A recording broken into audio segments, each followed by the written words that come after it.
De parler à chaque fois de l'équipe de France, pour moi, c'est un plaisir. On vit le même instant. On oublie tous les problèmes de la vie. J'ai vécu tellement de choses fortes. On a besoin de ça, tu vois ce que je veux dire aussi, hein, de vibrer avec une équipe, d'avoir mal avec une équipe. Ça fait qu'on se sent un peu tous concernés dans un même truc, quoi. Je souhaite à tous les joueurs de vivre ces émotions-là. Il y a les bons joueurs, les très bons joueurs. Qui voient tout. Les dieux du football. C'est Pelé, le premier. Après, il y a Maradona. Et Zizou. Je suis content d'avoir vécu à l'époque où Zidane a joué. C'était quelqu'un qui voyait tout avant les autres. Il y a la classe internationale, quoi. On se rend pas compte, je crois, du gonflé, de la maîtrise de l'art. Il fait pleurer, Zizou. Ça a fait vibrer le monde entier, quoi. Quel est le meilleur joueur de tous les temps en foot pour moi? Je dis lui directement. C'est la personne qui m'a fait rêver. L'envie de ressembler à Zidane. Batiston. Moi, j'étais très fan de Giresse aussi, parce que moi, je suis petit de taille. Et tous ces joueurs-là qui ont marqué notre esprit. C'est des joueurs courageux, quoi. C'est des joueurs qui lâchent pas.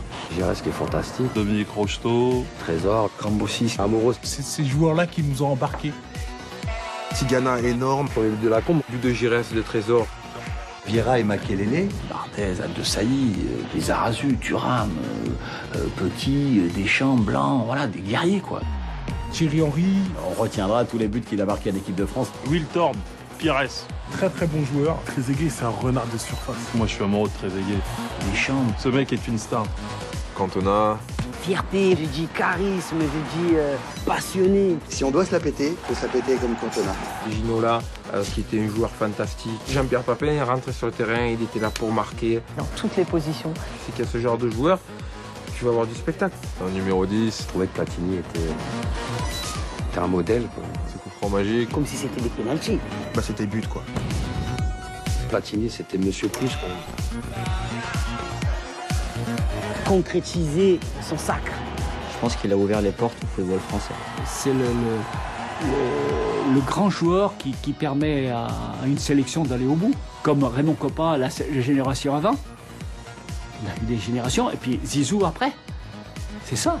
Quand vous possédez des joueurs de ce niveau-là, forcément, il va se passer quelque chose. Ma première émotion de football, c'est France-Allemagne. Voilà, c'est France-Allemagne, RFA à l'époque. 82. Voilà, j'ai 10 ans, je suis chez mes grands-parents, je pleure comme un bébé. Je n'ai jamais vu des seniors aussi abattus après un match. Je suis allé dans les vestiaires, c'est plus une équipe d'hommes que j'ai vue. C'est une équipe de cadets, de minimes, tous en pleurs. On était inconsolables. Et c'est bien de se sentir inconsolable quand on est battu.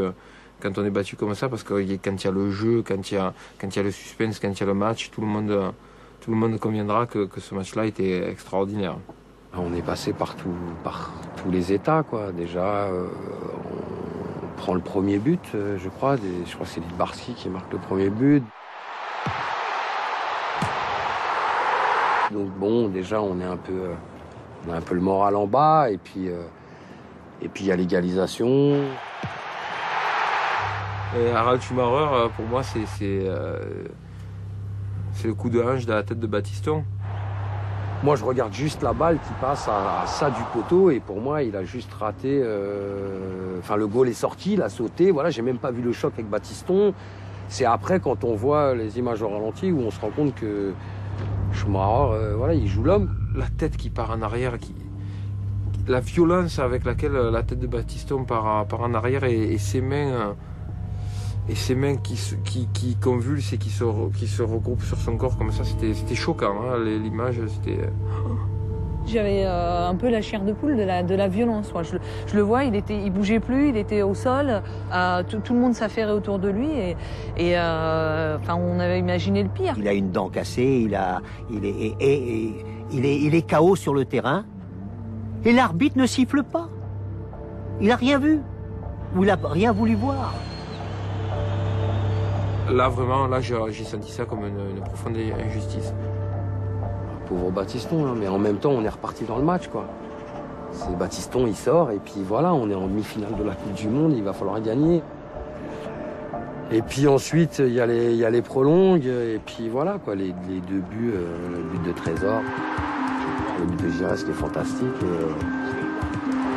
Giresse qui part comme ça. On se sautait dessus, nous à Marseille on appelle ça les moulons. On s'entassait dans le bar, il y avait des espèces de gros routiers allemands qui nous regardaient de travers. Marquer le troisième but, c'est terminé. C'est terminé, c'était dans la poche. Hein. Et puis voilà, les Allemands font entrer Rummenigge, qui nous en plante un déjà, et puis avec une envie de foot. Ils reviennent 3-2, 3-3. Quand ils sont revenus à 3-3, évidemment que je rêvais que les Français gagnent encore, mais pour moi, au fond de moi, je savais déjà qu'on avait perdu. Et on en arrive au tir au but. Et Bossis rate son penalty. Au moment où il rate le péno, il se met tout de suite accroupi. Et il se tourne. Et là, pour un seul pénalty raté, les Allemands se qualifient et nous restons KO. Moi, j'étais dans ma bagnole, je vous jure que c'est vrai, j'avais mon volant, j'étais comme ça sur le volant, mais j'étais mort. Quand on mène 3-1, on peut pas perdre. La question qu'on nous pose souvent, c'est de dire mais pourquoi on n'avait pas tenu ce score? Mais nous, on n'était pas une équipe à calculer. On était une équipe à jouer. Et après ça, il y a eu le football a été plus distant pour moi. Les défaites me faisaient moins mal et les victoires moins plaisir. Et nous, on peut appeler ça la nuit noire de Séville.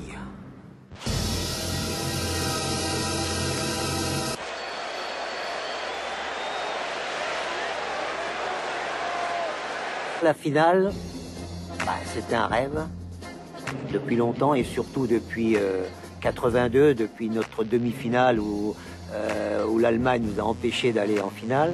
Donc on est là, et à Paris, chez nous. Et on vient de faire 4 matchs de qualité. Heureusement, il y a encore Platini. Platini qui tire un coup franc. Platini était un modèle quoi, dans le football et là c'est son apogée. C'est lui qui a dominé ce championnat d'Europe. Il a entraîné tout le monde, il a fédéré tout le monde. Le premier mot qui me vient quand je pense à Platini, c'est coup franc. Il mettait des coups francs quand j'étais petit, voilà. Dès qu'il y avait un coup franc de Platini, on avait l'impression qu'il allait mettre un penalty.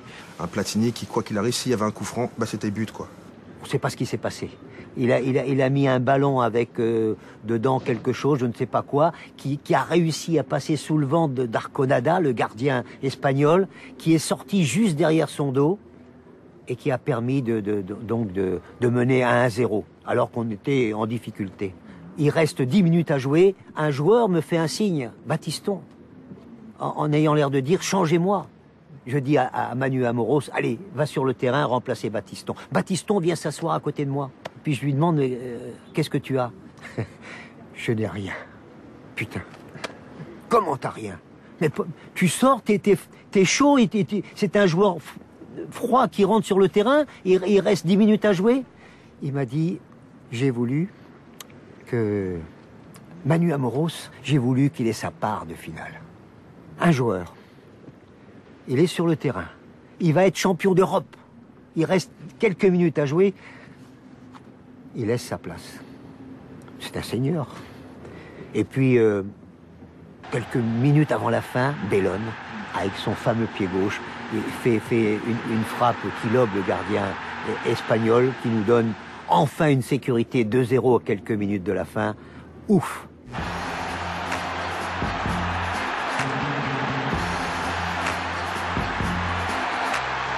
On joue très très bien au football et en plus on gagne. Ce qui était jusqu'à présent, qui n'existait pas dans le football français. On a ramené ce premier titre à la France, qui a toujours été tout près d'obtenir cela et qui ne l'a jamais obtenu. Donc enfin, pour une fois, la France était championne d'Europe. Ouf.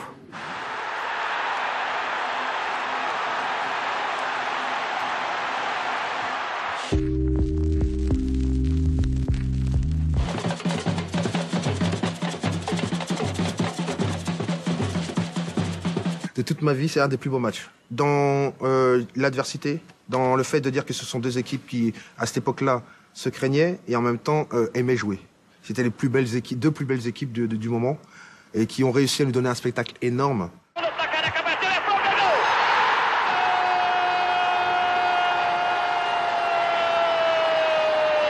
Je crois que jusqu'à maintenant, même si la France était championne du monde, ils n'ont jamais pu donner ce rendement-là comme à l'époque.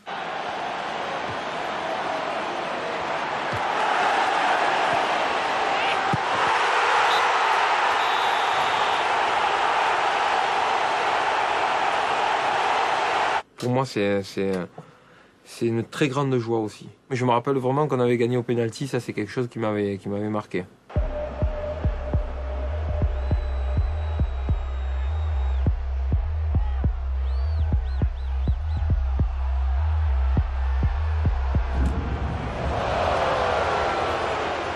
Que lui rate un penalty, ça me touche, ça me faisait mal.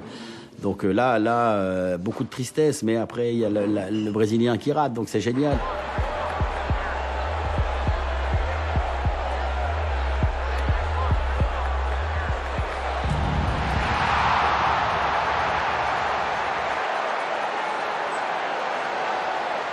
Puis il y a Luis qui marque à la fin, donc... Peut-être que c'est un souvenir érotique, maintenant je me le dis avec le temps. Luis Fernandez qui portait son short sous les côtes. Et il met le penalty au Brésil.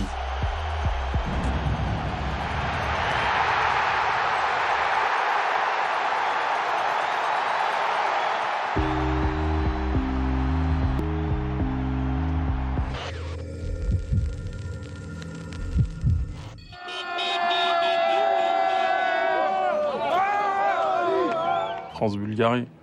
C'est un match terrible, ça. On fait un parcours exceptionnel. Je sais pas si vous voyez, on perd pas un match. Ça roule, on bat tout le monde. Même aujourd'hui, je me dis, mais qu'est-ce qui s'est passé? C'est une cicatrice qui est encore présente chez moi. Puis ils avaient une génération mortelle. Ils auraient pu faire des choses extraordinaires. Ils avaient Cantona, Ginola, Papin, Boli, De Sailly, Blanc. Il y a Petit aussi qui était déjà là, Jocelyn Anglomar. Oh là là. Non, ils avaient une équipe de fous.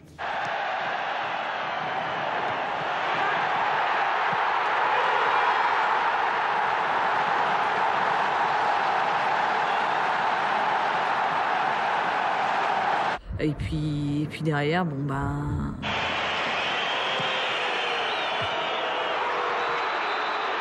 Mais on s'est fait prendre par un petit peu la pression de résultat et on s'est mis trop à réfléchir pendant les dernières minutes et on a joué avec la peur au ventre. 30 secondes à jouer dans le temps réglementaire.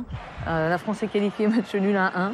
Et Ginola perd le ballon sur le côté droit sur un centre, récupéré par un Bulgare. Et derrière, une contre-attaque qui remonte le terrain. Je sais pas, il doit s'écouler 5 secondes. Kostaninov rentre côté droit. Il enchaîne une frappe, premier poteau, lucarne. Lama peut rien y faire, elle est juste exceptionnelle. Mais qu'est-ce qui s'est passé? Encore aujourd'hui, on est KO debout. Hein. KO debout quand je vois ce ballon au fond des filets. Quand ce but est arrivé, voilà quoi, les bras m'en sont tombés. Je savais plus, j'étais ailleurs. Qui connaissait Kostadinov qui marque ce but? C'était qu'un mec de l'Est qui jouait dans un club minable, je sais pas où. On avait rien à foutre. Mais qui avait peur de la Bulgarie avant?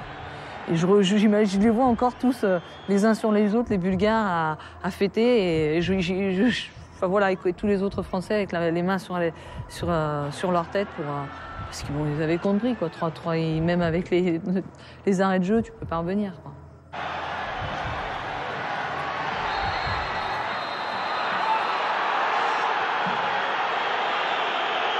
On est complètement abasourdi, KO debout, sans réaction. On se demande ce qui nous est arrivé, on ne sait plus où on en est, on ne sait plus où on est. On ne sait plus ce qui nous arrive, on ne sait plus. On a un déséquilibre total. Le soir, on était complètement hébétés, on se demandait si on avait joué ce match-là. J'ai vraiment eu très mal. Mais pas tout de suite pour Ginola, parce que je n'avais pas conscience que c'était genre de sa faute. Quand tu vois l'action, c'était les 11. Ce que je trouve lamentable, par contre, c'est d'avoir accablé Ginola, qui était un joueur fantastique et qui est talentueux comme on a rarement eu en France. C'est terrible, terrible. C'est un cauchemar terrible. On est au fin fond du trou. Hein.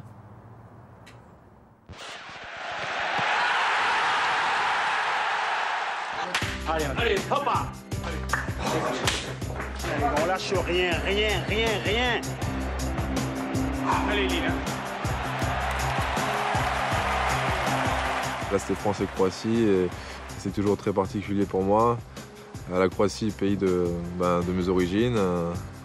Moi, encore aujourd'hui, j'ai pas l'impression qu'on fait une mauvaise première mi-temps. Ah, tu parles. C'est-à-dire à n'importe quel moment, la Croatie pouvait marquer et nous éliminer de notre propre mondial. À n'importe quel moment. C'était un match tendu. C'est ce que dit l'entraîneur, ce que dit Jacquet. On voulait perdre un match comme ça, on va le perdre. Aucune chance! Mais aucune chance, les gars! Vous avez peur de quoi? Vous avez peur de qui? Peur? Mais vous allez perdre, les gars. Je vous le dis, vous allez perdre, vous n'avez pas de souci à vous faire. Et on prend de suite le but en rentrant. Un ballon pour d'abord Souker face à Fabien Barthez et c'est le but! Ce but nous fait du bien. Sur le moment, nous fait du mal, mais pour la suite du match, nous fait du bien. Donc derrière, on se met un peu plus de pression, quoi. On se fait bouger à la mi-temps, on prend le but. On perd, mec, et c'est à cause de ce mec-là, tu vois. Et ce mec-là se bat et tu vois qu'il se bat en plus sur le terrain, tu le vois. Tu rames le fait qu'il ait fait, entre guillemets, la boulette, parce que c'est lui qui remet en jeu le Croate, sinon il y a hors-jeu. Ouais, enfin, il se sent fautif sur le premier, peut-être, certainement, c'est vrai. Mais ça veut pas te sentir fautif sur un but et de là à dire je vais marquer 2 buts. La France va perdre si on fait rien.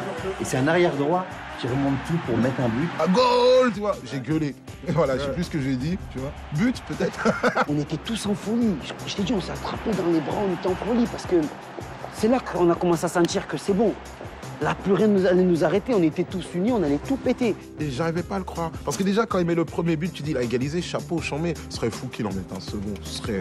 D'ailleurs, ouais. C'est impossible, c'est Déjà, que dans les personne- films, genre, tu vois. Personne n'y pense. Rabier à ce moment-là, il regarde la télé comme ça et il voit Thuram. Il y a le but et ça reste l'intention du but comme ça, content, jusqu'à qu'il se mette à genoux et qu'il fasse ça. Là, pour moi, c'était... Ah, pour moi, j'ai gueulé, je crois. Je me rappelle, je crois que j'ai gueulé. Et j'ai larmes aux yeux, là. J'ai larmes aux yeux. Parce que là, je comprends comment le maillot bleu, il sublime un joueur. Thuram, c'est l'image la plus forte de la Coupe du Monde pour moi. De voir un mec, un défenseur, tu vois, marqué. Déjà, tu sentais que le mec avait été peiné, tu vois. Donc tu le sens plus humain. Tu te dis, putain, ce serait comme moi, je ferais du foot et tout, un but est rentré à cause de moi. Je me tue, tu vois ce que je veux dire, je me défonce pour essayer de rattraper le truc ou pour plus rien laisser passer. Il a fait mieux que ça, il a mis 2 buts. C'était vraiment qu'il y avait que ça pour le sauver, quoi. Sinon, il aurait été incendié de toutes les manières. Le mec, il le dit à l'entraînement, même à l'entraînement, il tape du gauche, il n'en met pas une dedans. Là, dans le même match, il frappe 2 fois, dont une du gauche de 20 mètres de l'intérieur, il te la met petit filet en la brossant, il enveloppe la balle. C'est ce qui est incroyable d'ailleurs. Jamais marqué de but, il arrive et marque 2 buts. C'est magnifique. Faut le vouloir, faut le provoquer parce que ça vient pas tout seul et c'est avec l'envie que voilà qu'il y a ces choses-là qui arrivent. L'envie de se dépasser, quoi. Presque de se dire qu'on a une chance inouïe, incroyable, unique, de pouvoir écrire notre histoire, quoi, tout simplement. Tout le monde qui se lève, on commence à voir petit à petit que ça commence à monter. Là, on s'est dit, il se passe quelque chose. Tu dis, ben voilà, la France est en finale, quoi. Finale de notre Coupe du Monde, quoi. On joue la plus grande équipe du monde qui est le Brésil. Cette journée, elle est longue, quoi. Avant d'arriver à 20h, tu vois. Tu te dis, putain, quand est-ce que ça va arriver? Et en même temps, quand tu y es, t'as pas envie que ça passe trop vite. Et c'est une sensation assez bizarre. Ouais, bah, fantastique. Bah oui, parce que tu as le bus, t'as 50 motos, les gens sur l'autoroute arrêtés sur le bas-côté, tout au long. Alors, je sais pas combien de kilomètres entre le Stade de France et Clairefontaine. Il y aurait peut-être 60, 70, j'en sais rien. Fantastique. Fantastique. C'est tout le long. Des gens, des millions de gens. On est en finale, on va peut-être manquer la finale, il faut faire attention quand même. On va pas être à l'heure, il faut faire gaffe. On est sûr de notre coup. Je sais pas, mais je pense que dès le départ, on sent qu'on rivalisait largement. On sent pas la tension et la pression du peuple. Au contraire, ça nous amène une vraie sérénité. Notre entraînement du matin, il est incroyable. Il est juste incroyable. C'est-à-dire qu'on prépare tout sauf une finale de Coupe du Monde. Quand on regarde l'entraînement, on a l'impression qu'on va jouer contre, je sais pas moi, les pompiers du coin, quoi. C'est vrai. Un match amical ou... Vraiment. On avait une telle envie et une telle motivation que ça pouvait être qu'un bon résultat pour nous. C'est un moment assez privilégié quand même. C'est pas on est chez nous devant la télé, là d'un seul coup c'est France-Brésil et t'es au stade. Grand moment de football. Ouais, à ce moment-là, on mangeait football, on buvait football, on était football là. On était plutôt chaud et dans l'ambiance du stade où non, il y avait, je me souviens, une bête d'ambiance. J'étais en train de vivre un truc un peu, tu sais, les choses que tu vis où tu sais pas trop si c'est réel, quoi. On est vraiment en finale de la Coupe du Monde, c'est vraiment le Brésil, la France, mais c'est quoi ce truc de fou? Et je suis vraiment là. Ça se passe pas à la télé au Mexique et où tu es en train de regarder avec le décalage horaire, tu vois. T'es vraiment dans l'enceinte du stade, donc c'est à demi-réel tellement le truc il est beau, tu vois.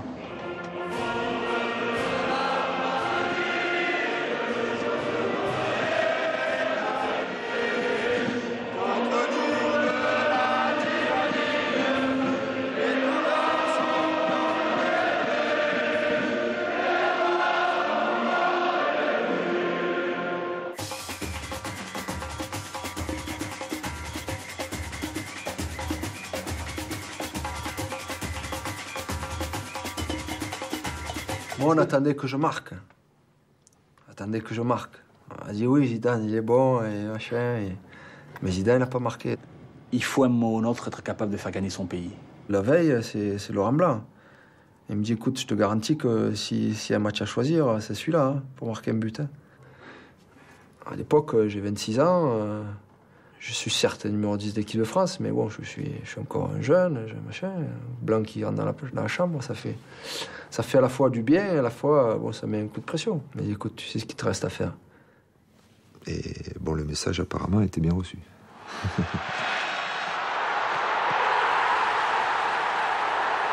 Premier but. Tout le monde saute partout, mais c'est infernal le bruit qu'il y a chez nous.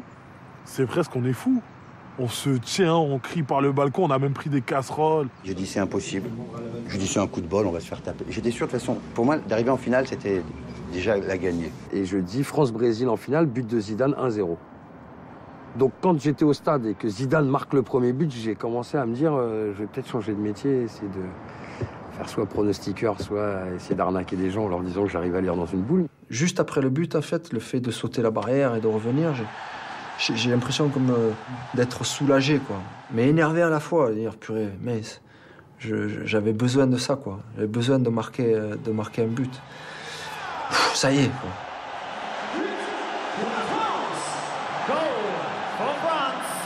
Numéro 10, by number 10, Zinedine Zidane. Ensuite, il y a le deuxième but de Zidane. Bon, bah, qu'est-ce qu'il y a? Il y a mieux encore après? Ou c'est possible ou...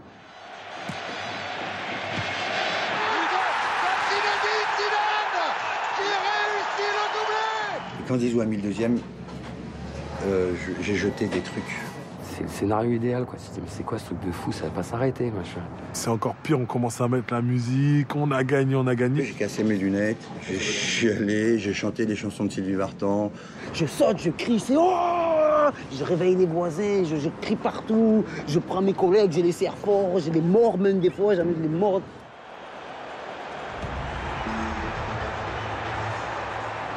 Mon deuxième but, c'est ça. J'ai le sourire, j'ai la patate jusque là, quoi. Je sens que je suis... Voilà, ça y est. Et qu'il peut rien nous arriver, parce qu'après c'est fini. 2-0 à la mi-temps, rentrer à la mi-temps, il peut rien nous arriver. Donc mi-temps, il reste 45 minutes, voilà. Faut pas que les Brésiliens ils plantent tout de suite. Et qu'on commence à être un peu en déconfiture, parce qu'on a peur, machin, mais c'est pas ce qui se passe, quoi. Derrière, on était sûr, quoi. On avait une solidité défensive en dehors de Barthez qui était déjà exceptionnelle. Ce mec-là, il avait peur de rien, quoi, sur le terrain. Fabien Barthez, il sortait à hauteur des gars. Enfin, il fait l'arrêt de Ronaldo à bout portant, il fait la sortie où il passe par-dessus. Sentant le chaos définitif, servi par Vieira, Emmanuel Petit. Oui, oui. Comme en plus par magie, il cloque le 3e à la fin pour juste dire que 3-0 c'est encore plus beau que 2-0. Enfin, ça claque, tu vois. 3-0 c'est punition quand même. Là, on est champion du monde, hein, je peux vous le dire. Hein. On y est là. Hein. Il est encore plus beau comme ça. Charles, c'est la France est championne du monde. T'es dans les tribunes du Stade de France, il se passe des moments, t'es pris par l'ambiance, t'as des gens autour de toi, tout le monde s'embrasse, s'enlace. Je veux dire, tu partages l'émotion, t'es emmené, c'est... Et on est champion du monde, quoi. Oui, je sais pas quoi dire de plus.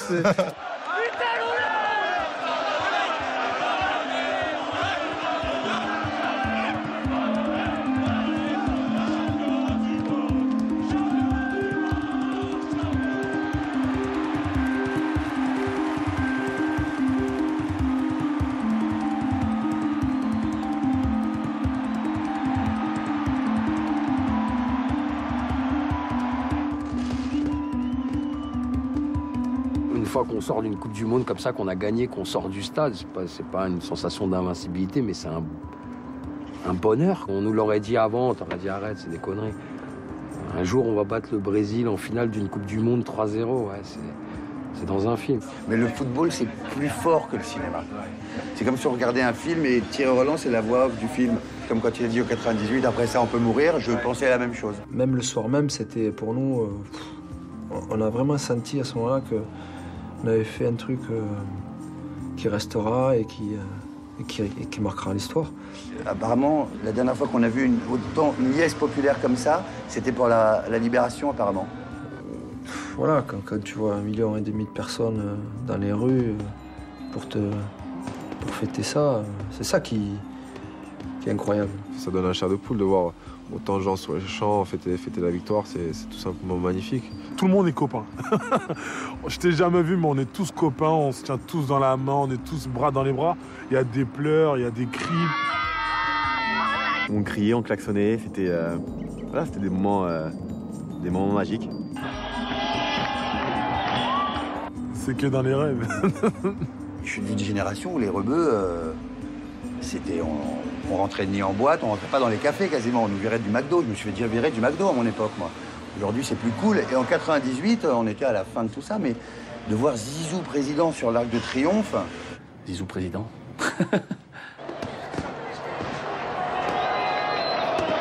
Ouais, c'est n'importe quoi, mais bon, c'est marrant. Pour la blague, c'était bien de le voir sur l'Arc de Triomphe, c'était bien de voir ça. Que Zizou embrasse son maillot après ses buts, c'est fou. Tu joues pas pour toi à ce moment-là. Tu joues pour tout le monde, tu joues pour ton pays. Et à ce moment-là, tu peux pas embrasser tout le monde, t'embrasses le maillot qui représente ton pays. C'est là que j'ai compris l'importance de l'équipe de France, socialement, pour la France, que ça allait... C'est la première fois que j'ai vu des Kaira prendre des CRS dans les bras, et avec les CRS et les Kaira, le sourire, les larmes, c'est fou, ça va au-delà de tout. De l'avoir écrit quand même, et de l'avoir fait, c'est pour nous, ça restera énorme. Ouais. Tu marches sur l'eau. Moi, ça a été un vrai déclic. C'est à ce moment que j'ai compris que c'était à portée de main aussi, quoi. Nous, Français, d'être des grands champions, et peu importe la discipline. On oublie tout. On oublie qui est son voisin, on oublie si c'est mon pote, de quelle couleur de peau il est. On est tous au même stade, au même niveau, on vit le même instant. Même mes voisins à qui je suis embrouillé, eux-mêmes, ils me font la bise, quoi. Ce moment-là est particulier. Nous, quand on est dans un quartier, on voyait l'équipe de France, on était fiers. Il y avait des blancs, des noirs, des rebeux. La couleur de l'équipe de France, pour nous, c'était une fierté pour nous. Mais un sentiment d'être représenté, tout simplement, tu vois. Tu es représenté. Et pour un mec, en tout cas comme moi, qui vient de quartier et tout, ça fait du bien. Tu vois, on était habillés avec le maillot de l'équipe de France, on sautait ensemble en train de faire la fête. Et je trouvais que ça, c'était la plus belle image, le plus beau message qu'on pouvait montrer au monde. Là, on est tous unis. D'un seul coup, là, c'est mortel. On s'embrasse, on est tous sur les Champs-Élysées, il n'y a plus de racailles, il n'y a plus rien. Tout le monde s'aime, c'est génial. Mais voilà, malheureusement, on se rend bien compte avec ce qui se passe aujourd'hui que c'est éphémère. Et puis ça dure peut-être un mois ou deux, mais c'est génial. Tout à fait, ce mois-là ou deux, il était appréciable. Pour la première fois, j'ai entrevu que ce pays pouvait fonctionner avec tout le monde. On a senti que tout le monde était heureux, qu'on était tous ensemble, que tout le monde était uni. Ça a duré 3 mois. Puis Foutique s'est envolé et les bonnes vieilles choses ont repris leur cours normal. Écoute, il n'y a pas eu mieux depuis, quoi, tu vois. Puis on a eu la chance, nous, d'enchaîner derrière avec l'Euro 2000. Donc on était vraiment dans un état de grâce. La plus grosse émotion pour la finale de l'Euro, 2000 que pour la finale de la Coupe du Monde parce qu'il n'y a pas eu le même suspense, il n'y a pas eu la même émotion. France-Croatie, t'as aimé?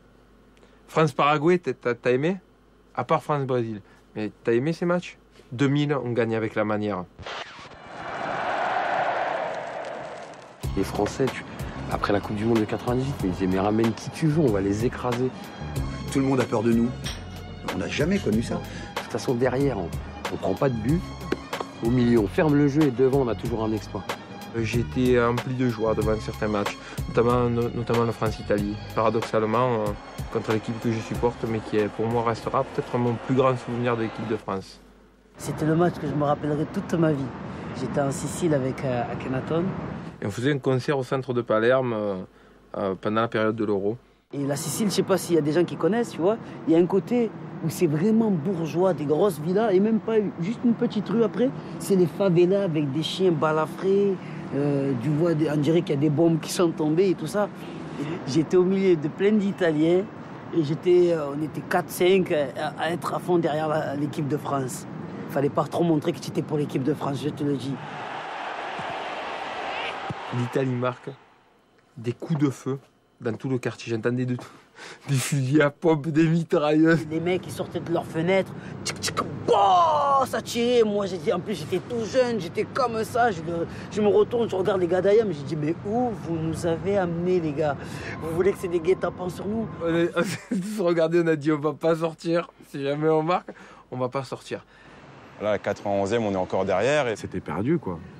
L'équipe adverse est un peu arrogante parce qu'ils célèbrent un peu avant la fin du temps. Ils se tenaient sur le banc, ils attendaient le coup de sifflet final et pour eux, ils avaient gagné. Tu t'en vas, tu fais tes affaires, tu pars et d'un coup, tintin.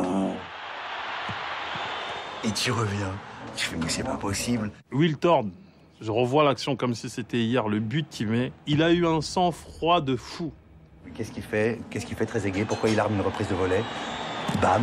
Quand il y a eu les deux buts de Wiltord et de Trezeguet, j'ai eu un petit moment électrique qui est arrivé. Je me suis dit, wow! On a manifesté notre joie, mais très discrètement, tu vois. À ce moment précis, je me suis assis. J'ai vu les têtes mafieuses de tous ceux qui étaient autour de moi. Je me suis dit, on va se calmer. Et depuis ce jour, j'ai dit, bon, je ne regarderai plus un match. Équipe de France contre une équipe internationale ailleurs, dans le pays de l'adversaire. Plus jamais. Fini. Surtout pas en Italie. Et ce qui fait la différence, c'est nos remplaçants. Tu vois Wiltord rentrer, quand tu vois Pires, quand tu vois Trezeguet, c'est les trois qui font la différence. Et Trezeguet qui vient vers le coin français où on est et qui enlève son maillot et qui a une tête d'extraterrestre. Mais pas besoin de le vanner parce que nous, on a tous des têtes d'extraterrestres.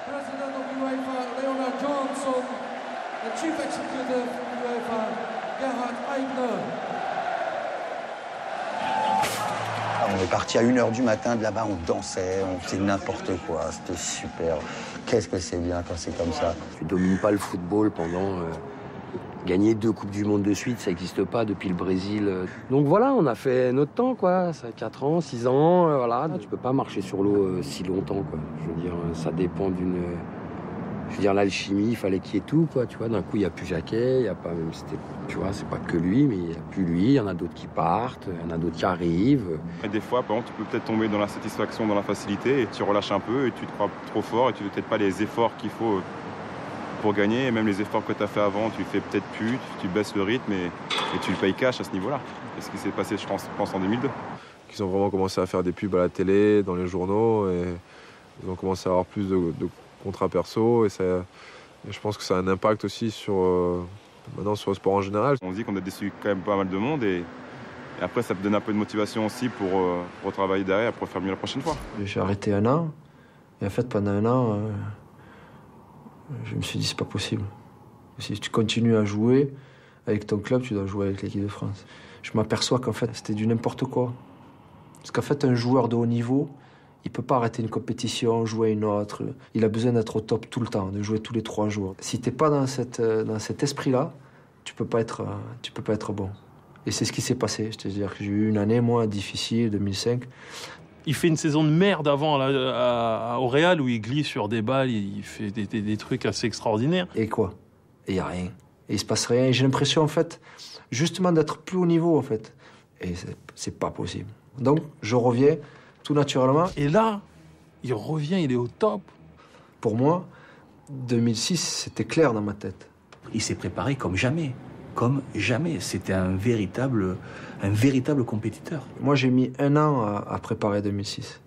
Tous les jours, je me préparais pour ça. Je me suis mis comme objectif que je voulais gagner encore une Coupe du Monde. Même si c'est difficile, personne croit, machin. On l'a tellement critiqué. Les gens, je me rappelle, dans la presse espagnole, ils disaient qu'il était vieux et qu'il était foutu. Que les Espagnols disent on va le mettre à la retraite. Il marque, il montre qu'il est solide, qu'il est costaud. Putain, t'as vu ce qu'il leur a fait? En 2006, quand tu redemandes à Thuram, à Zidane de revenir, ça c'est là tu vis sur du positif. Des mecs comme ça, quand ils reviennent en équipe de France, automatiquement, il y a des ondes qui viennent. C'est vrai que ça vient, quoi. On sent et on a l'impression que ça monte en puissance. Les autres, bon merde, Zidane est revenu, excuse-moi, donc respect quand même, donc je dois me décarcasser. Ils sont revenus, on a revu la ferveur qu'il y avait en 98, le côté uni qu'il y avait dans la nouvelle équipe. Et ça, c'était magnifique. Dieu est de retour.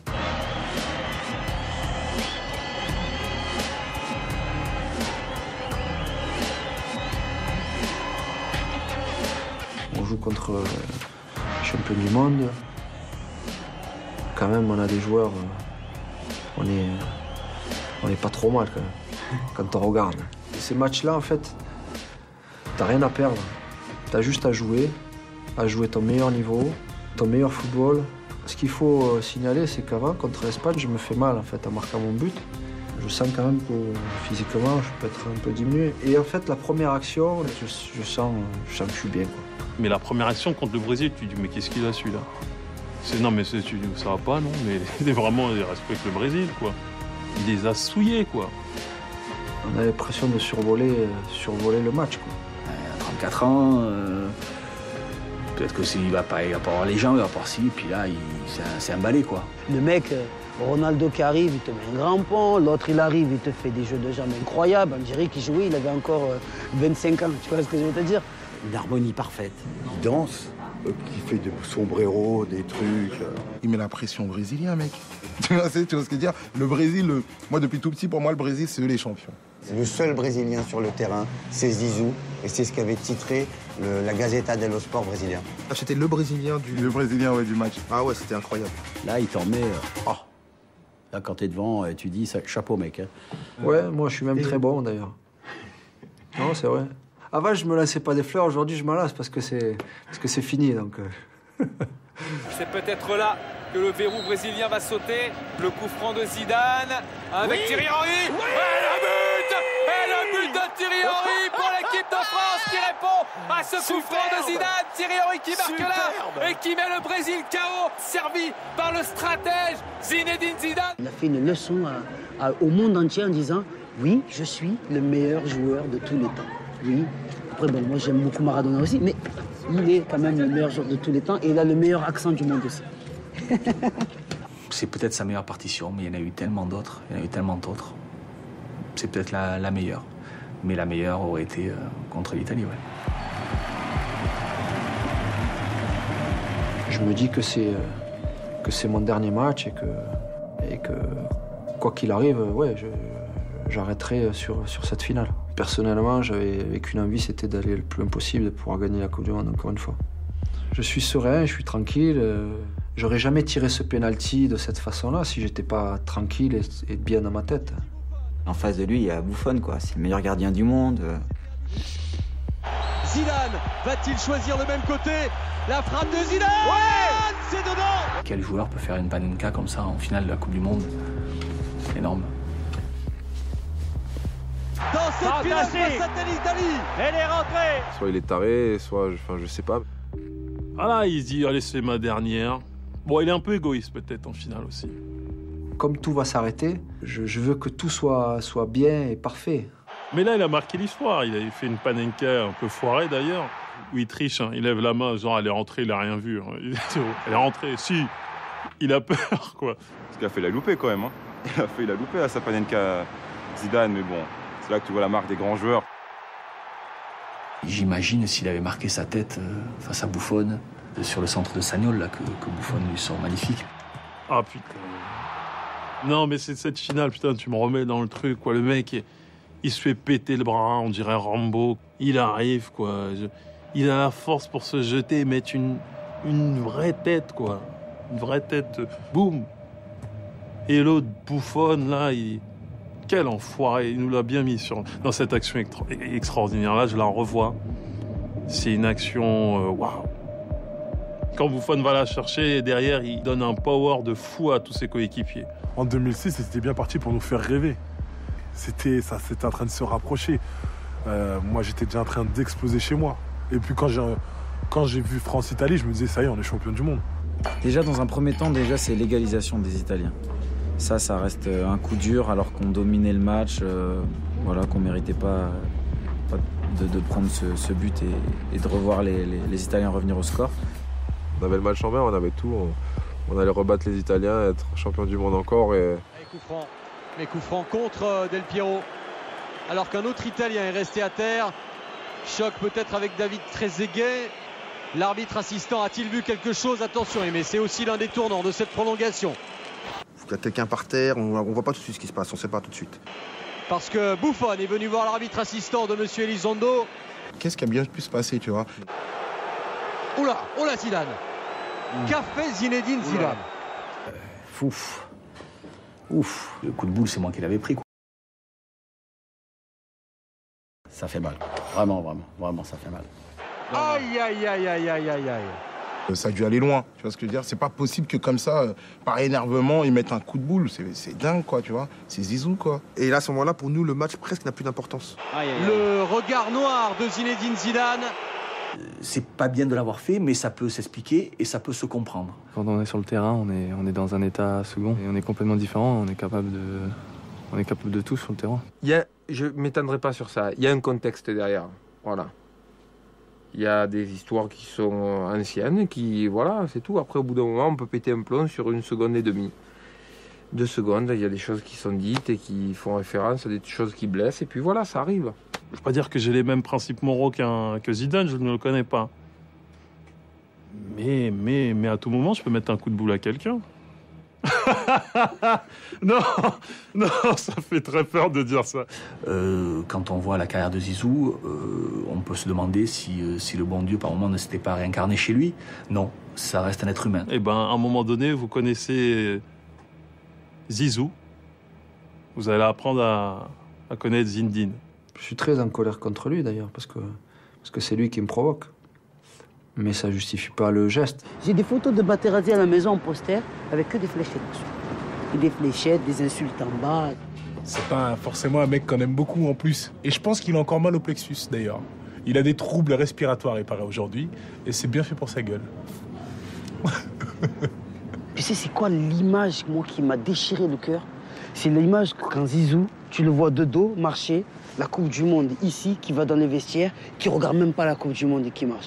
Cette image, elle m'a tué. Cet immense joueur dans l'histoire du foot aurait lui aussi sans doute préféré une autre sortie. Partir, rentrer dans le vestiaire comme ça et puis regarder mes copains terminer le match, c'est super compliqué, ouais. Il a une carrière qui est hors norme, donc il peut pas avoir une sortie dans la norme. C'était obligé qu'il y ait un truc spectaculaire ce jour-là.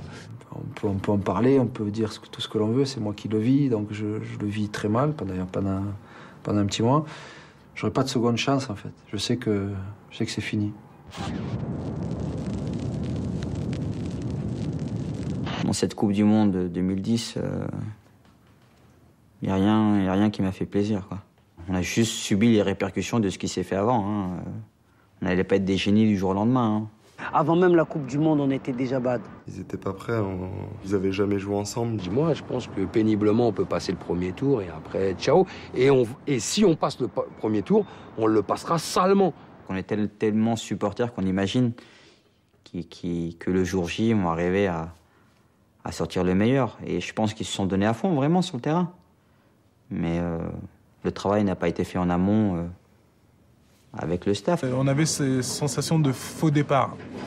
Et la preuve, qu'il n'a pas fini la course. On se fait trimballer par des Irlandais, la 50e nation, se faire promener techniquement. C'est-à-dire que la possession de balle, c'est eux qui l'ont, les Irlandais. Mais tu blagues ou quoi? Donc la main, c'est la cerise sur le gâteau. C'est waouh. En plus, on y va en trichant. Ce sont des faits de jeu. Quand c'est un Français qui le fait, tout le monde en France dit « Oh, il faudrait rejouer, on est des grands seigneurs ». Et quand c'est un Brésilien ou un Argentin, c'est la main de Dieu. C'est le réflexe. Tu as le ballon qui est là, pouf, tu le touches de la main, tu l'emmènes. C'est le réflexe le plus naturel au monde. Marquer de façon illégale, ça nous est arrivé à tous, et à tous sportifs. Moi, j'ai pas plus eu honte que ça. L'Irlande, au match d'avant contre la Géorgie se fait escroquer, mais grossièrement. Donc alors quoi, on rejoue Géorgie-Irlande aussi? Parce qu'ils n'ont pas sifflé les pénaltys à la Géorgie? Là, tu t'arrêtes plus, tu rejoues tous les matchs. La main d'Henry, moi, ce que je trouve très triste, c'est surtout d'avoir pété les jambes d'un attaquant qui a tant donné à l'équipe de France. Et alors après, on fait 3 matchs amicaux, on se fait taper par l'équipe B de la Chine. Tu te dis, mais non, on n'y va pas, les mecs, vaut mieux pas y aller, là. Si on ne sait pas faire 3 passes, il y a quand même un problème. Je me suis dit, mais non, c'est pas possible, les gars, vous allez faire, il va se passer un truc. J'ai pas senti d'équipe, tu vois. Dès le départ, j'ai pas senti un truc. T'as pas l'impression que les mecs aiment jouer ensemble? Le manque d'envie qu'il y a eu en Afrique du Sud, là, c'était incroyable. Enfin, je veux dire, est-ce que c'est Domenech qui a enlevé... Enfin, même sans lui, tu peux pas me dire que t'es pas motivé, même si la tactique, elle est pas bonne. Moi, tu me fais quoi? Tu me fais, moi, jouer arrière-gauche. Y a pas de problème. C'est la Coupe du Monde. La vie de ma mère, je vais les mordre. Raymond Domenech se cachait toujours derrière des espèces de formules, des trucs comme ça en interview. On lui posait des questions, il répondait toujours à côté. Comment avez-vous vu le match de la tribune? En plus, tu fais de l'humour, t'es pas drôle, gros. On vient de perdre, là. Arrête, t'es pas drôle. On a fait une bonne fin de première mi-temps et on a été combatif dans la deuxième, alors qu'on a perdu 2-0 et qu'on a été archi nul, incapable de faire 3 passes. C'est ça l'analyse que tu fais du... Bon, à un moment donné, non, ça va pas. Là, tu mets la rage à tout le monde. Parce que t'es pas en train de faire un combat avec les journalistes. C'est les Français, là, les mecs qui aiment le foot, là. On est devant, nous. Tu comprends ce que je veux dire? C'est toute notre vie. Pleure comme nous, s'il te plaît. Fais pas le malin, viens et fais putain, on a raté notre match, je suis con, merde, on s'est trompé. Tu peux pas le dire ça, au lieu de me dire ouais, on a fait quand même, j'ai vu des bonnes choses, t'as vu des bonnes choses. Waouh! La responsabilité de l'entraîneur est d'avoir entraîné des joueurs dans une stratégie de communication qui a fait monter un stress énorme. Je pense qu'Anelka a dit tout bas dans l'oreille à Domenech, enfin, je sais pas si c'est dans son oreille qu'il lui a dit, ce que la France pensait tout haut. Tu me casses les couilles avec ton système de merde qui marche pas. Donc après leur grève, tout ça, je pense qu'ils se sont pris un peu au sérieux après derrière. Ça a été dommage. Parce que c'est très bien.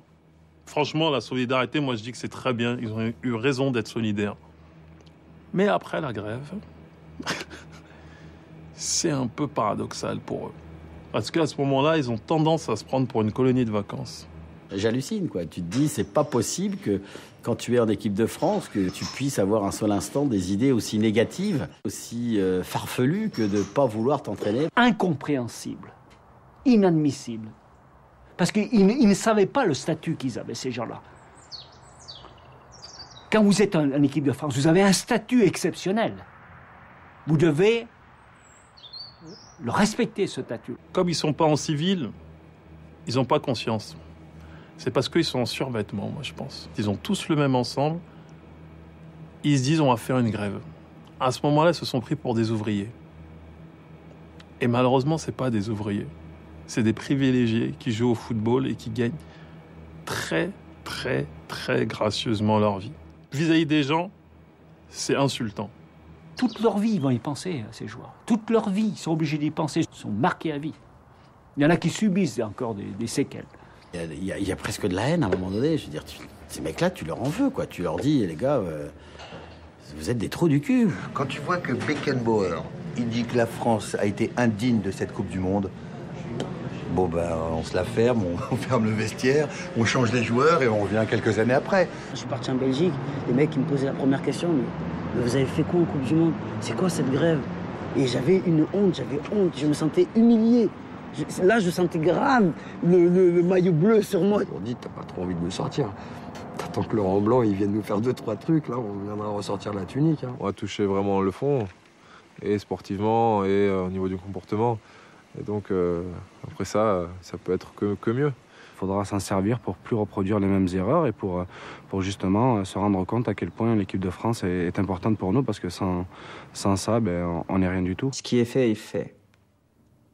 Donc maintenant, fais-toi une raison et savoure ce qu'il y a devant toi. quand tu me dis Laurent Blanc, je vois espoir, je vois professionnalisme, je vois passion. C'est un passionné. C'était pas comme l'ancien sélectionneur qui ne disait pas grand-chose. Lui, il te dit tout. Et en plus, avec un énorme respect pour les joueurs, pour son staff et pour le public. Et ça, j'adore. Il dit qu'il faut redonner le vrai bonheur de porter l'équipe de France. Ça a toujours été plus ou moins mon idole, donc une référence, parce que chacun a sa référence, que ce soit les attaquants, les défenseurs, les milieux. Et c'est bien que ce soit lui qui soit à la base du truc, en tout cas. De devenir sélectionneur de l'équipe de France, ça a toujours trotté dans ma tête. Maintenant, on y est. Et on va s'efforcer d'apporter, de partager ces moments que j'ai vécus moi personnellement, mais surtout de faire comprendre que c'est une génération qui doit vouloir faire quelque chose. On part sur une vraie base de 98. L'entraîneur y est pour quelque chose. On est une équipe de warriors. Je sais qu'on a les joueurs qu'il faut, quoi.